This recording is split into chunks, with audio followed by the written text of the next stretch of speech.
नमस्कार। रिपोर्टिका नाम की एक मीडिया ऑर्गेनाइजेशन है जिसने ये बताया है कि चाइना ने across the world illegal police stations बनाए हुए हैं और उन इलीगल पुलिस स्टेशन से वो अराजकता फैलाने का काम करता है। उसके अपने लोग जो कि किसी कंट्री में रहते हैं, कनाडा में या अमेरिका में या यूरोप में, वो लोग वो इलीगल पुलिस स्टेशन चलाते हैं और उससे अराजकता फैलाने का काम किया जाता है सारी दुनिया में या सारी दुनिया के देशों में। इसी पर बात करने के लिए हमारे साथ है international expert doctor Gulrez Sheikh. Doctor साहब, बहुत बहुत स्वागत है आपका हमारे शो में। डॉक्टर साहब, ये खबर क्या है? ये खबर क्या है कि किसी और कंट्री में इलीगल पुलिस स्टेशन कैसे बना सकता है कोई? देखिए, एक और ग्रुप है और ये है स्पेन का नॉट प्रॉफिट ऑर्गेनाइजेशन जिसका नाम है सेफ गार्ड डिफेंडर।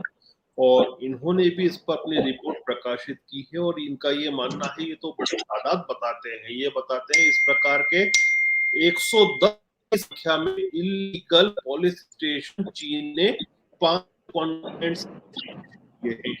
और जिन जिन कंट्रीज के नाम हैं वो आपको सुन के थोड़ा आश्चर्य होगा कि कौन कौन से कंट्रीज। आप ये सोच सकते हैं कि गरीब कंट्री होंगी, अफ्रीकन कंट्रीज होंगी, कुछ मिडिल ईस्ट कंट्रीज के विषय में बहुत लंबे समय से ये बात मालूम पड़ रही थी, लेकिन अभी इसमें नाम है इटली का, नीदरलैंड्स का, फ्रांस का, ग्रेट ब्रिटेन का, आयरलैंड का, और इवन न्यूयॉर्क में भी एक प्रकार का है। यहाँ तक कि ये बात भी आई है कि न्यूयॉर्क तक में भी इस प्रकार का एक इलीगल पुलिस स्टेशन है। अब ये आप समझिए कि ये किस प्रकार से हुए हैं। जहां तक माना जा रहा है कि कोई बहुत पुरानी चीज नहीं है, इसी वर्ष में स्टार्ट हुआ है और ये एक तरह से हिडन कवर में है। ये इसको आप पुलिस स्टेशन नहीं कह सकते, ये कवर लेके चल रहा है। कम्युनिटी सेंटर जो होते हैं कि जहां पर चीनी लोग हों, जिस जगह पर विदेश से आकर बसे हों या काम करने आए हों, उनको समस्याएं हो रही हों, तो उनकी समस्याओं को सॉर्ट आउट करने के लिए। लेकिन ये इस प्रकार का भी नहीं है कि नेबरहुड कम्युनिटी जो है वो सपोर्ट में लगी हो और इस प्रकार का सेंटर खोल लिए हो। माना जा रहा है वो प्रांत है चीन के जिनकी पुलिस अथॉरिटीज ने ये खोले हैं, और ये उसको पुलिस स्टेशन नहीं, ये कम्युनिटी हेल्प ग्रुप के हिसाब से खोले गए हैं, दिखाने के लिए कि जो चीनी लोग वहां पर रह रहे हैं उनको यदि ड्राइविंग लाइसेंस चाहिए या उनको कुछ पुलिस की समस्या आती है, पेपर वर्क की समस्या आती है, तो हम उनकी हेल्प करने के लिए इस प्रकार के सेंटर्स हैं।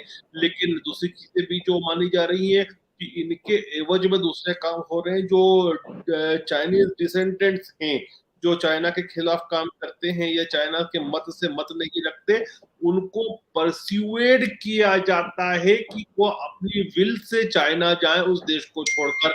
अब वो जो परसुएशन होता है वो कैसे होगा आप समझ सकते हैं कि उनके बाप, उनके भाई जो हैं वो चीन में रह रहे होंगे, उनके परिवार चाइना में रह रहे होंगे, वहां से उनको बात कराई जाएगी कि उनके लिए समस्या होगी, आप नहीं आएंगे तो फिर उनको दिखाया जा सकता है कि वो लीगली उन्होंने कुछ क्राइम किया है चाइना में, वो खुद अपने मन से वो कानून को फेस करना जाना चाहते हैं।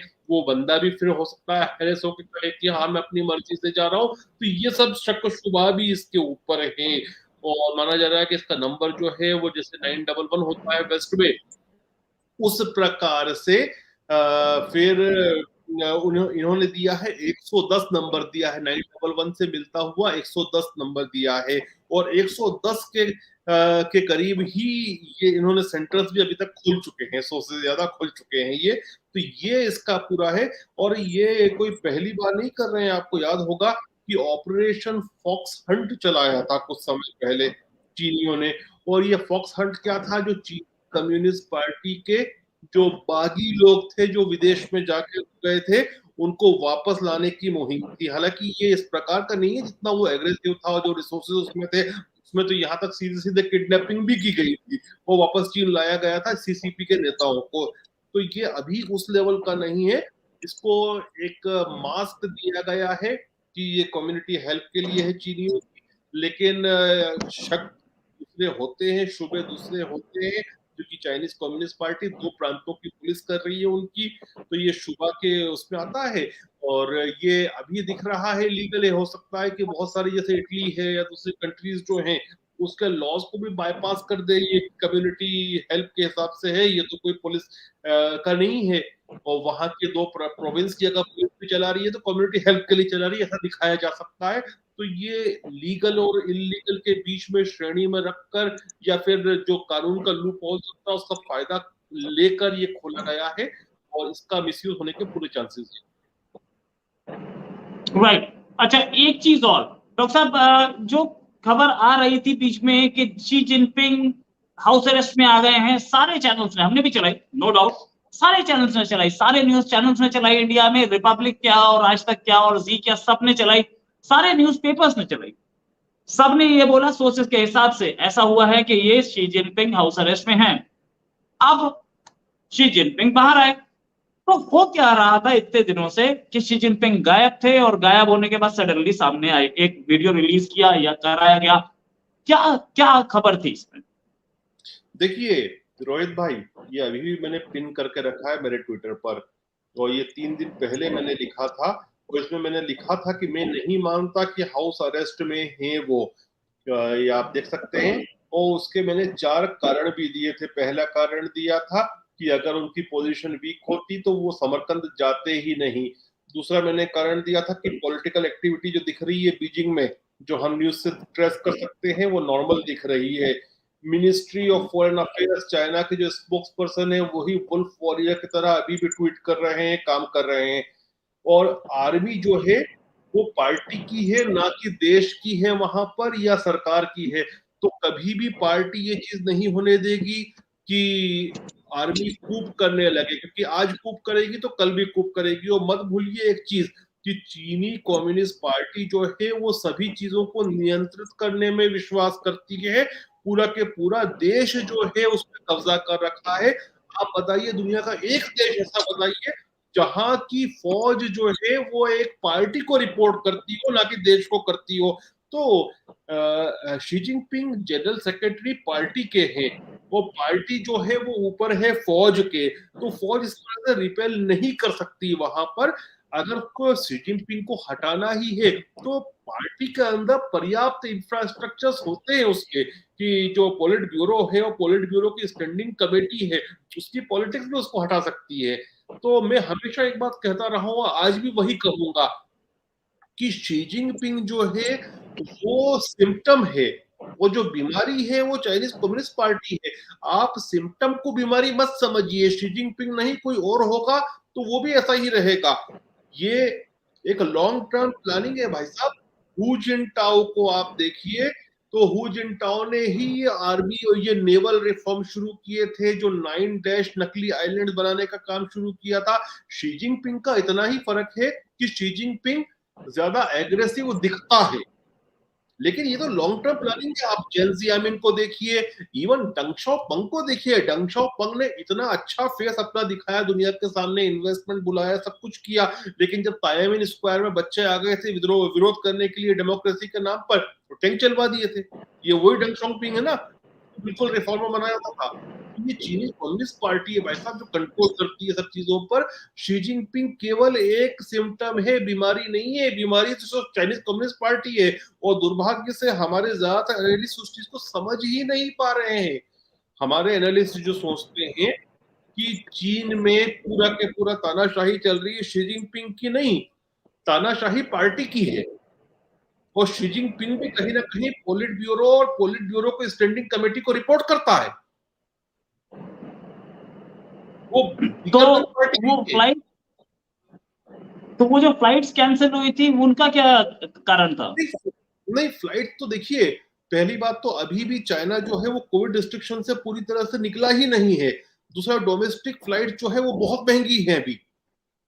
तो हाँ, ये सब चीजें आप बताइए ना, कोई भी इंटरनेशनल बीबीसी हुआ, सीएनएन हुआ, जो कि बेसिकली कोई चाइना के लिए फ्रेंडली नहीं है, उन्होंने ये सब बातें नहीं की। हमारे एनालिस्ट शुरू हुआ सोशल मीडिया से मेनली, उसको उस सोशल मीडिया को पकड़ा मेन स्ट्रीम मीडिया ने।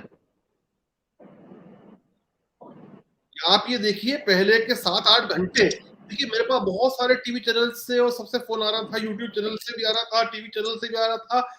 मैं केवल ऑब्जर्व कर रहा था, 6-7 घंटे में मैं नहीं बैठा टीवी पे, क्योंकि मुझे इस बात पे भरोसा नहीं हो रहा था कि चाइना के अंदर फौज रिबेल नहीं करेगी, करना है तो सीसीपी कर सकती है, अगर आउट भी करना है, या फिर आप ये देखिए कि शी जिनपिंग को अरेस्ट भी करना हो तो सीसीपी तरीका है उसके पास, बहुत सारे तरीके होंगे। और दूसरी बात, एक बात वो देखिए ना कि हमको ये सोचना होगा कि हम बहुत सारे संकेतों को पढ़े वहां से जो आ रहे थे, लगातार हमने 2-3 बड़े पूर्व ऑफिसर्स को देखा, ऑफिशियल्स मतलब जो चाइनीज कम्युनिस्ट पार्टी के ही लोग होते हैं, एंटी करप्शन के नाम पर उनको लाइफ सेंटेंसिंग दी गई, जिंदगी भर जेल में या 12-14 साल की सजा दी गई। तो ये पूरा के पूरा एंटी करप्शन का जो प्लैंक है वो किसका है? वो तो शी जिनपिंग ने किया है अपनी राजनीति आगे बढ़ाने के लिए। वो शी जिनपिंग का तो ये इतिहास रहा है जब से वो पावर में आए हैं, एंटी करप्शन का नाम ले लेकर उन्होंने उनके जितने भी विरोधी हैं उनको निपटाना शुरू किया है। और आप जब भी देखेंगे इन कम्युनिस्टों को, चाहे वो रूस के कम्युनिस्ट हो, चाहे वो क्यूबा के कम्युनिस्ट हो, चाहे वो चीन के कम्युनिस्ट हो, जब भी इनके यहाँ पोस्ट बटने का समय आता है, पर्जिश शुरू होती है। ये बहुत एक्सपर्ट होते हैं पर्ज करने में, अपने लोगों को अंदर ही अंदर कैसे निपटाना, कुछ ना कुछ चार्जेस करके। याद करिए आप कि स्टालिन के समय रशिया में क्या होता था, रात को दरवाजे खटखटाए जाते थे, पुलिस ले जाती थी और पुलिस कुछ भी चार्जेस को कबूल करवाती थी और लोगों को मरवा दिया जाता था। यही चाइना में भी होता है। तो ये कम्युनिस्ट बड़े एक्सपर्ट है इस काम में, जरूरत नहीं है इनको कि फौज रिबेल करें। राइट, तो ऐसी सिचुएशन क्या चाइना में भी है?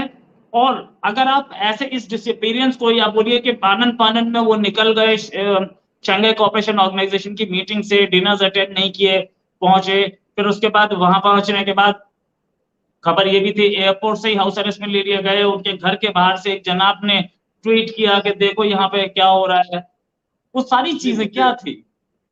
मुझे ऐसा लगता है कि चूंकि जीरो कोविड पॉलिसी जो थी वो शी जिनपिंग ने शुरू करी, और उसके पीछे भी एक कारण था कि ये जो प्रिलिमिनरी मीटिंग आने वाली है, 20th प्रिलिमिनरी कांग्रेस आ रही है चाइनीज कम्युनिस्ट पार्टी की अक्टूबर में, उससे पहले बहुत सारे लोगों को रेस्ट्रिक्ट किया जाए कोविड के नाम पर, तो जीरो कोविड पॉलिसी लाई गई। अब जीरो कोविड पॉलिसी चूंकि ब्रेन चाइल्ड है शी जिनपिंग का, तो इनको मुझे लगता है क्वारंटीन होना पड़ा, क्योंकि जो चीज आप दूसरों पे लागू कर रहे हो आपको दिखाना तो पड़ेगा, खुद पे भी कर रहे हैं।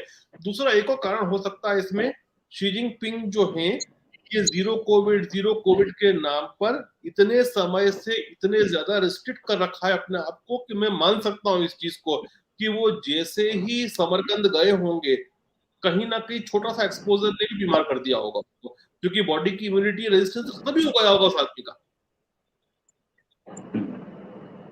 ये भी एक बीमार भी हो सकता है। Right, right. अच्छा, मैं एक चीज और पूछना चाहता हूँ कि खबर थी तो खबर थी, हमने भी कवर की, सबने की, हम तो खबर कवर करने के लिए हैं ही। ये खबर फिर उड़ी क्यों? क्या इसके पीछे कुछ वेस्टेड इंटरेस्ट थे? या कुछ लोग ये भी बोल रहे हैं कि वो जो शी जिनपिंग का वीडियो आया है वो पुराना वीडियो है, वो अब भी हाउस अरेस्ट में। देखिए क्या होता है रोहित भाई, कि इस प्रकार की जो कंट्रीज होती हैं जहां पर मीडिया बिल्कुल रिस्ट्रिक्टेड होता है, वहां पर इस प्रकार के अंदेशे होना और इस प्रकार की बातें वहां पर से उड़ना एक लाजमी सी बात होती है। आप ये देखिए कि Kim Jong Un, north Korea वाला कम्युनिस्ट, उसके बारे में कितनी बार आता है कि किम जोंग उन बहुत बीमार है, किम जोंग उन की हालत खराब है, किम जोंग उन मर गया, यहाँ तक आता है। फिर मालूम पड़ता है कि साहब वो तो कोई बैलिस्टिक मिसाइल का टेस्ट करवा रहा है।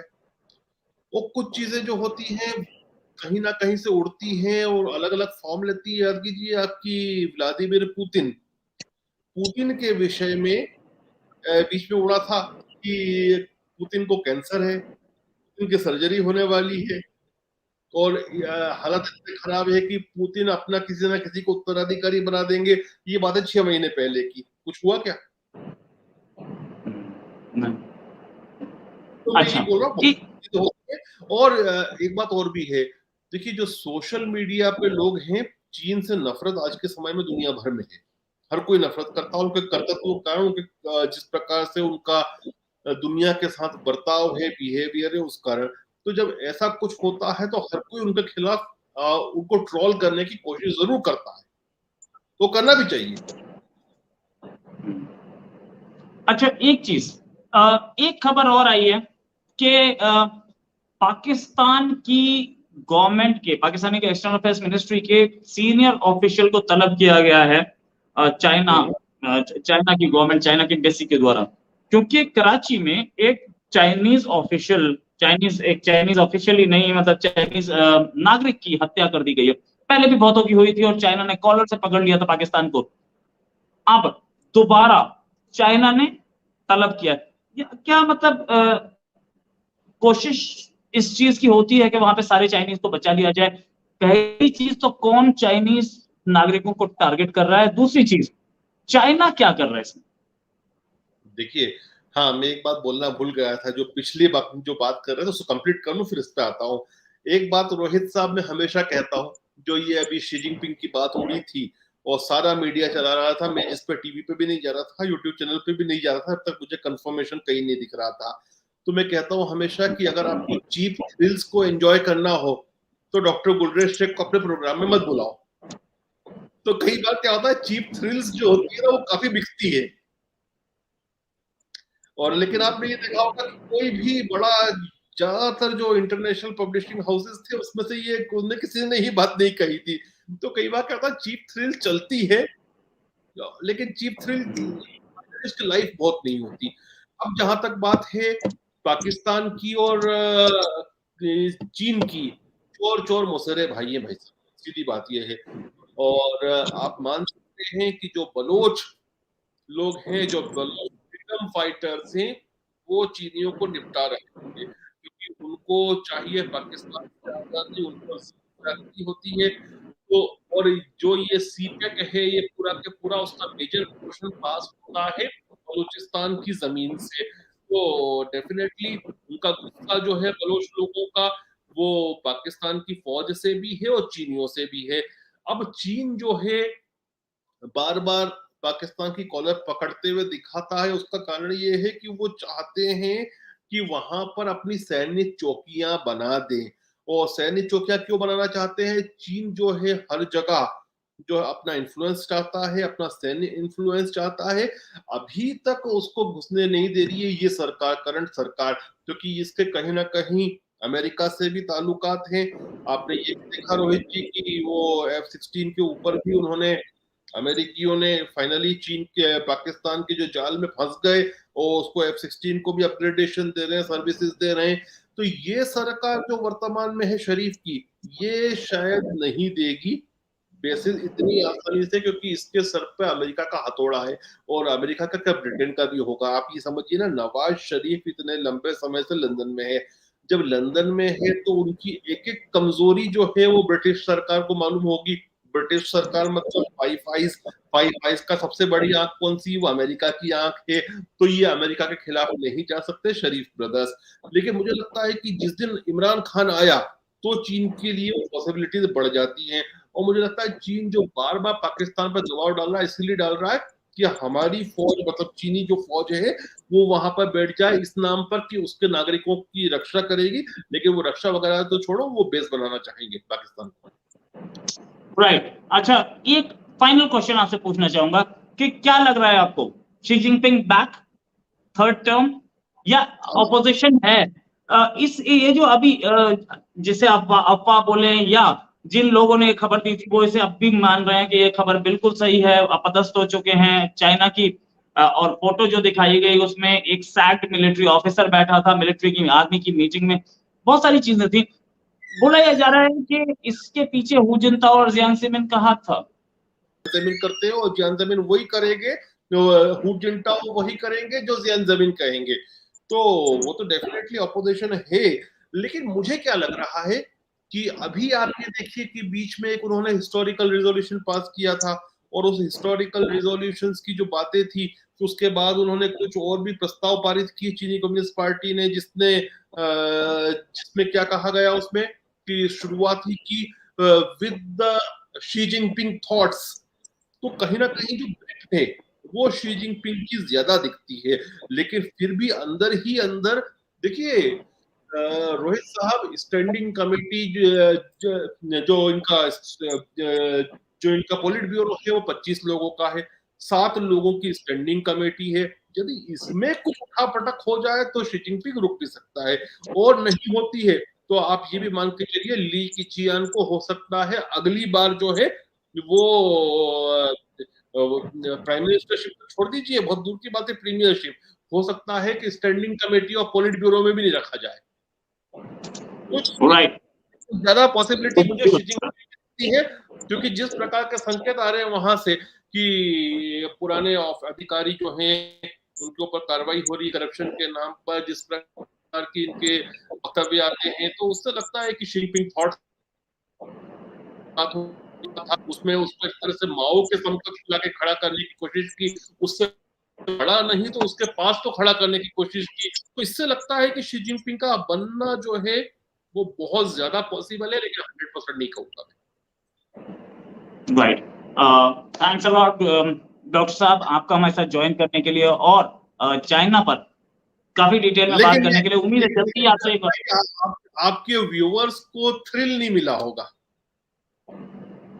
देखिए, एक चीज तो ये है कि थ्रिल तो चाइना के एंगल से कोई भी एंटी चाइना खबर हो, वो हिंदुस्तानी जो दिल से हिंदुस्तानी है उसको पसंद आए, वो तो आती है, सबको आती है, लेकिन क्या है कि जब मेरा हमेशा मानना है कि हिंदुस्तान को अपने और संसाधन लगाने चाहिए चीन को समझने के लिए। हमको जो एक चीज मैं भी नहीं जानता, हो सकता है कि भाग्य साथ दे तो मैं भी मैंड्रिन सीखूं, हमको मैंड्रिन सीखने वाले लोगों को डेवलप करना होगा जो चीनी सोशल मीडिया को पढ़ सके। हमको चीन को समझना होगा, क्योंकि मैं अंततोगत हमेशा बार बार कहता हूँ, आज नहीं तो कल हमारा आखिरी युद्ध जो होगा वो चीन से होगा, वो उसमें जूते मारने हैं चीन को, और ताकि चीन के टुकड़े हो जाए, इम्प्लोड करवाना है चीन को, तो आपको चीन को समझना होगा। और चीन को समझने के लिए हमको थ्रिल्स नहीं चाहिए, हमको चीन के सिस्टम को, वहां के समाज को, वहां क्या हो रहा है इसको समझना होगा। उसके लिए हमको चीनी विशेषज्ञों की आवश्यकता है। तो मेरी बात में मैं जो बातें करता हूँ ना, मैं हमेशा कोशिश करता हूँ कि जितनी कोशिश करें हम समझ के उसको एनालिसिस करके सच्चाई की बात करें, ताकि हिंदुस्तानियों को ज्यादा से ज्यादा चीन की असलियत मालूम पड़े, ताकि हम में से ही लोग निकले जो आगे चल के चीन को निपटाए। देखिए, अगर ये अफवाह थी तो इस अफवाह के पीछे चीन के अंदर से ही ये कहीं से अफवाह लीक हुई थी, बाहर से ऐसा उम्मीद कम है। देखिए, इसमें अब मैं एक बात और कहूं, अगर उस हद तक भी मैं सोच रहा हूं, हाँ, कि इसमें हेनरी किसिंजर एंड ग्रुप भी हो सकता है। बिल्कुल हो सकता है, क्योंकि हेनरी किसिंजर का नाम आ रहा था बार बार। क्यों हो सकता है, उसका कारण समझिए। हेनरी किसिंजर वो आदमी है जिसने चीन को और माओ को मेन स्ट्रीम किया था, और उसके बाद डंग शाओपिंग हो या फिर जियान वाला फ्रैक्शन हो, ये दोनों फ्रैक्शंस जो है डंग शाओपिंग का और जियांग जामिन का, ये हेनरी किसिंजर एंड ग्रुप के नजदीक रहा है। और माना जाता है कुछ समय पहले इस ग्रुप के लोग हेनरी किसिंजर से अमेरिका जाके मिले भी हैं कि थोड़ा शी जिनपिंग को टाइट करा जाए। राइट, हो सकता है, कुछ भी हो सकता है, लेकिन ये बात है, खबर आई थी हमने। मैं यूजुअली किसिंजर को पसंद नहीं करता, उसके 2-3 कारण हैं। एक तो उसका एंटी इंडिया स्टैंस जो रहा था, मैं पक्का भाजपाई हूँ, लेकिन उस समय की प्रधानमंत्री इंदिरा गांधी हिंदुस्तान की प्रधानमंत्री थी, जिस प्रकार की सेक्सिस्ट बातें और रेसिस्ट बातें हेनरी किसिंजर ने की थी इंदिरा गांधी के खिलाफ, मैं उसको आज भी पसंद नहीं करता। लेकिन एक चीज पर मैं हेनरी किसिंजर का मुरीद हूं, जो उसने अभी बीच में कहा था कि रशिया को हमको नहीं इतना ठोकना चाहिए कि वो चीन के नजदीक चला जाए। चीन को सबसे अच्छा कोई समझता है, चीन के अंदर कितना कमीनापन भरा उसको कोई समझता है तो हेनरी किसिंजर है।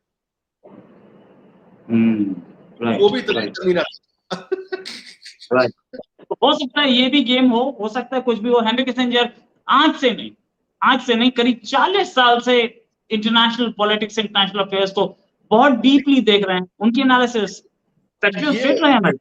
नहीं, यही वो आदमी था जिसने अछूत माने जाने वाले चीन को इसने छूत बना दिया, मेन स्ट्रीम किया।